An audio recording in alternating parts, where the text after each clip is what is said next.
العالمين والصلاة والسلام على أشرف الأنبياء والمرسلين وبعد. Naam, ikhwa, leo nitatumia hii video kwanza kuhusiana na matumizi ya kompyuta. Na kama mnavyoona hapa kompyuta yangu nimeanzisha upya. Alhamdulillah Taala. Kwa mwanzoni kabisa nimeacha hii dustbin peke yake. Kwa kuwa kuna vitu vingine fabiha wa neema. Jambo la kwanza nitawaonyesha namna nzima ya kuweka kile kijisura cha kompyuta pale au this PC. Utakuja katika hii ndo desktop yako, kokote uta right click. Kuna right click na left click, mambo bidahi, yani watu karibia wengi wanayajua. Right click ni pale upande wa mouse kubonyeza upande wa kulia, na left click kubonyeza upande wa kushoto, ima mouse au touchpad. Na mambo maarufu kwa ustaku kuyaingia, na yule asiyajua anaweza kaulizwa kumwenzie right click ni nini, mouse ni nini, na wapi unabonyeza upande wa kulia au upande wa kushoto. Tukatafutana ala al-khasa inshallah.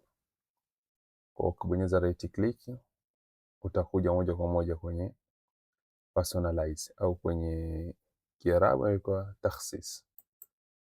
Kwa personalize itafunguka setting, utaenda moja kwa moja kwenye themes. Hichi kidude kimekaa kama kalamu. Angalia hii picha tu inakutosha. Kwa itakayotokezea utabonyeza. Ukishatoka hapo utashuka, utafuta kipicha hichi desktop icon setting.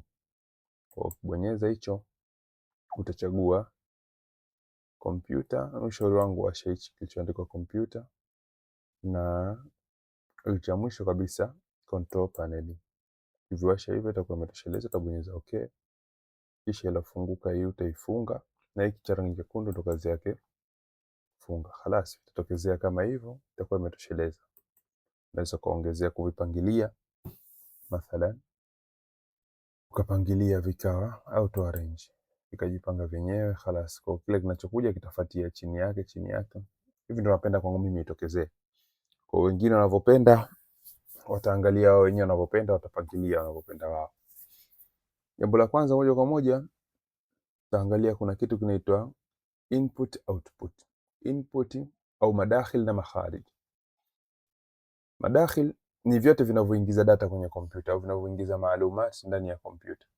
Makharij vinavyotoa maalumati katika kompyuta. Kwa kile utakachostafidi katika wewe utakachokipata kutoka kwenye kompyuta, hicho kitakuwa kimetokana na makharij, na kila kitakachopeleka maelezo yako na vile unavyovitaka katika kompyuta kitakuwa madakhil au input. Kwa kuna keyboard, hizi ni katika vitu vinavyotumika kwa ajili ya input. Touch screen, mouse na vinginevyo, kamera ama vilivyobaki vingine vinakuwa ni kwa ajili ya output. Speaker, unasikia sauti, unaona kwenye kioo, kwa hiyo inakuwa ni output. Kwa katika hivyo vitu vitatusaidia sisi namna gani ya matumizi. Tutatumia input kutia data zetu, au madakhil tunatia data zetu, na makhariji yanatupa vile vitu ambavyo tulivyovihitajia katika kompyuta.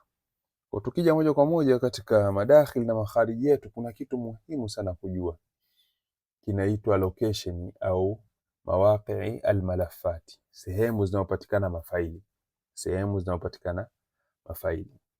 Na naomba nizungumzie kwenye kompyuta ya Windows tu peke yake, nisizungumzie kompyuta za namna nyingine. Mathalan nikibonyeza hapa mara mbili itafunguka. Hiyo ndo namna ya kufungua, unabonyeza mara mbili kile kitu ulichokichagua, au unakuja una right click. Okay, right click zinakuja maelezo hapa tofauti. Haya maelezo unachagua hii ya open, itafunguka data zako. Kwa chochote utakachokitia katika kompyuta kitakuwa kina sehemu kinaanzia. Mathalan katika hizo directories au mawaqi za mafaili malafati kuna hii inaitwa C. Kwa nikiongeza kitu chochote katika hii kompyuta yangu nikichomeka, kitakuja hapo, kitatokezea. Mathalan sasa hivi nimechomeka flash, kwa itakuja hii flash imeandikwa D. Kwa chochote nitakachokiongeza kitakuja na namba nyingine. Kwa hiki imeanza katika sehemu au mauqi ya C, hapa mauqi ya D. Hizi namba hizi au hizi herufi zinazowekwa hapa mbele, hapa ndipo mwanzo. Kwa mathalan hii flash yangu ina GB 29, na GB 32 asili zinasoma 29. Kwa na hii kwa disk yangu ni GB 237, yani GB 256. Asili kwenye Windows nasoma GB 237. Kwa ndo namna ya vitu vinavyosoma katika system. Sasa tukienda mbele, kwa hapa ndo mwanzo wa hili faili langu. Mathalan nataka vitu vyangu vyote ni visevu pahala. Kwa mwanzo hapa tukiangalia hii sehemu inaitwa desktop, hapa ndipo wengi tunaona ndo mwanzo wa vitu vinapoanza. La, hivi vitu vilivyokuwa katika desktop kuna sehemu vinapatikana. Mathalan tukirudi kwenye hili faili langu hapa, linaniambia kwamba nipo kwenye, hapa ndipo mwanzo. Yani this PC maana yake ndo hii kompyuta. Kwa ukija hapa pembeni pameandikwa desktop. Kwenye hii desktop maana yake kuna pahala huko ulikuja mpaka ukafika katika desktop.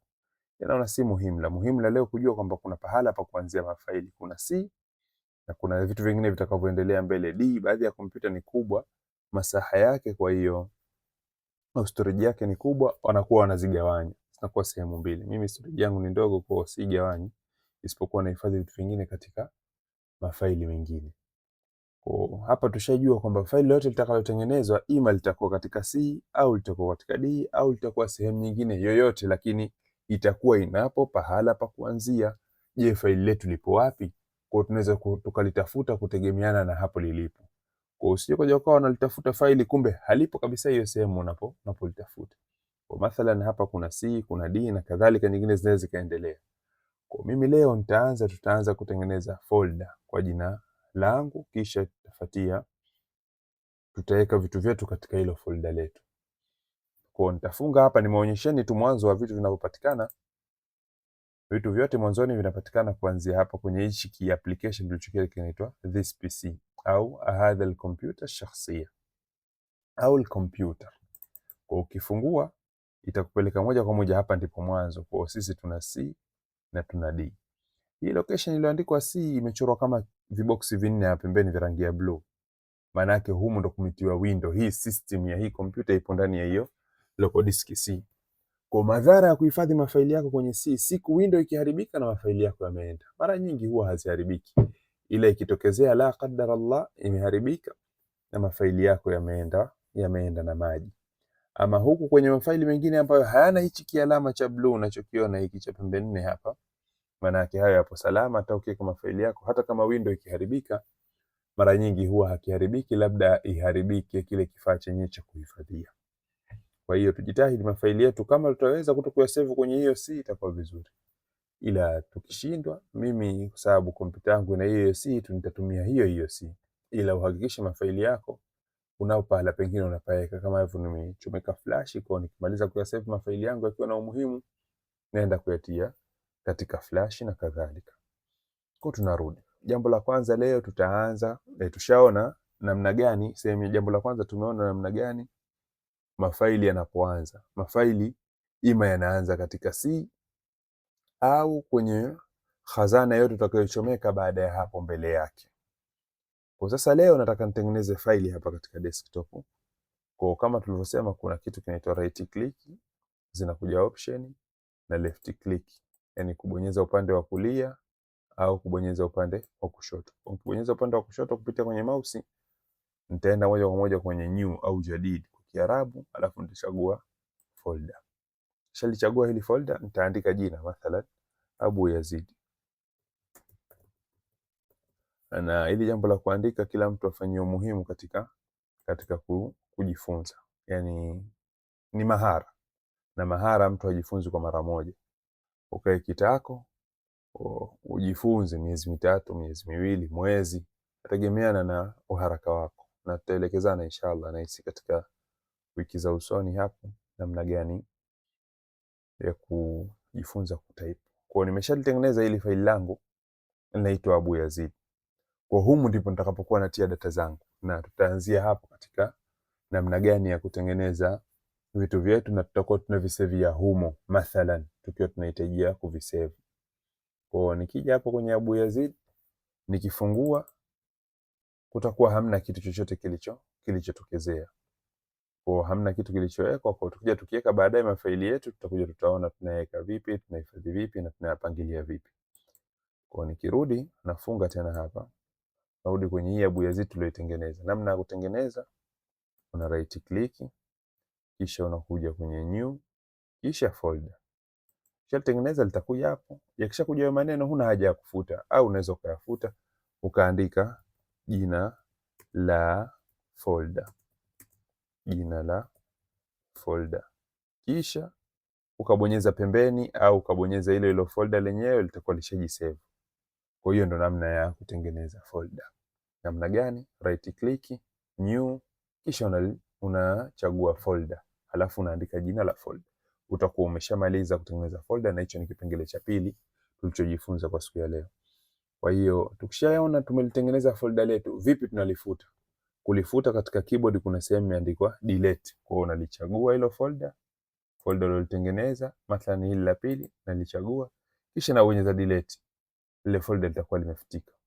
Na likifutika mara nyingi linakuwa kuna pahala linahifadhiwa, yani kwenye zubala la kuhifadhia vitu katika kompyuta, ndio inaitwa recycle bin, sehemu ya kutupa vitu. Kwa tukibonyeza mara mbili itafunguka, ikifunguka itaniambia kuna lile jina la folder. Kwa kuwa nimelifuta naweza nikaachana nalo, au nikitaka kurejesha ipo njia ya kulirejesha. Nalichagua, nikishalichagua na enda nabonyeza right click kwenye hilo folder, alafu bonyeza restore, litarudi kule. Ama ukiachana nalo litakuwa ndo lishafutika, au unaweza ukalifuta kwa kubonyeza tena hichi kidastibini. Itakuuliza unataka kufuta moja kwa moja, utabonyeza ndio, خلاص litakuwa lenye kuondoka. Kwa hiyo ndo namna ya kutengeneza folder na namna ya kulifuta. Kwa tukishaona namna ya kulitengeneza, namna ya kulifuta tumesema una right click, inawezekana la tumesema unalichagua folder kisha unabonyeza delete. Namna nyingine una right click, unaenda kwenye folder, ukili right click unaenda moja kwa moja unabonyeza delete. خلاص litakuwa limeondoka, unalitia kwenye zubala, خلاص limerudi. Mathalan faili langu mimi nilifuta khata'an, bahati mbaya, nikitaka kulirejesha nafanya vipi? Kama nimelifuta kwa hiyo njia niliyoonyesha, right click kisha ukafuta, namna nyepesi ya kurejesha, unaingia tena hapa kwenye ile zubala la vitu vya kompyuta, unalitafuta faili lako. Mimi hamna mafaili mengi, nikiliona tu hili hapa na li right click kisha nakitafuta hichi kialama hichi, maana yake rejesha huko ulipolitoa. Kwa unali restore faili langu, utaona pale litakuwa limerudi na zubala langu litakuwa halina kitu ndani. Kwa unaweza ukarejelea baadaye kupata muda namna gani ya kutengeneza folder, namna gani ya kulifuta na namna gani ya kulirejesha ikiwa umelifuta khata'an. Tukishaona kama ni hivyo namna gani ya kutengeneza tushalijua, خلاص tutakuwa tumemalizana na kuweka folder. Sasa kitakachobakia ni kuja kukopi na kadha na kadha, na haya insha Allah kwanza tulifanyie kazi hili, tutakuja tutayaona hapo mbeleni biidhnillah taala. Kuna vitu vingine tutakuja tutazungumza. Kwa kwanza lifanyiwe kazi, mtu ajaribishe aone anawezaje kufanya vitu hivyo, namna gani ya kutengeneza folder, namna gani ya kulifuta na namna gani ya kulirejesha ile folder lake. Tukishatoka hapo inshallah nataraji hapo mbeleni nitawarekodia tena video kuhusiana na namna ya kutumia file manager. Tulikaa tukapitia ikhwa, lakini nitawarekodia alafu nitawatumia bimashiatillahi taala. Kwa leo naomba tuishie hapo, kwa mpango wangu video isiwe nazidi nusu saa. Kwa ikiwa dakika 15, 20, 25 mpaka 30 sio mbaya. Kwa tutakuwa tunajaribu kuelekezana, na kama maelezo yangu yamekuwa ni mengi na hofia nikaenda haraka haraka nikawaacha wengine, unaweza ukapeleka speed, na YouTube inaruhusu jambo hilo, au unaweza ukaangalia katika video hapo chini kutoka kuna alama za kuonyesha nyakati, namna gani muda huu kitumika kufanyika kitu fulani, muda huu kitumika kufanyika kitu fulani. Kwa Allah wabariki, Allah wahifadhi. Na malengo ya kuweka hizi silsila za video ya namna ya kutumia kompyuta ni kujua vitu vikubwa vitatu. Moja, kujua kutumia kompyuta asasia kama hivi, kutengeneza mafaili, kufuta, namna gani ya kurejesha faili lako, kusachi, kuskani kompyuta na kadhalika. Na namna ya pili, kujua kutumia Word, kujua kutumia application ya Word kwa ajili ya kuandika na kufanya bahthi. Jambo la tatu, kujua kutumia maktabatu ashamila, na namna gani ya kutia katika kompyuta zetu na kumtilia mtu mwingine na kumwelekeza pia mtu mwingine namna ya kutumia kama vile tulivyojifunza sisi.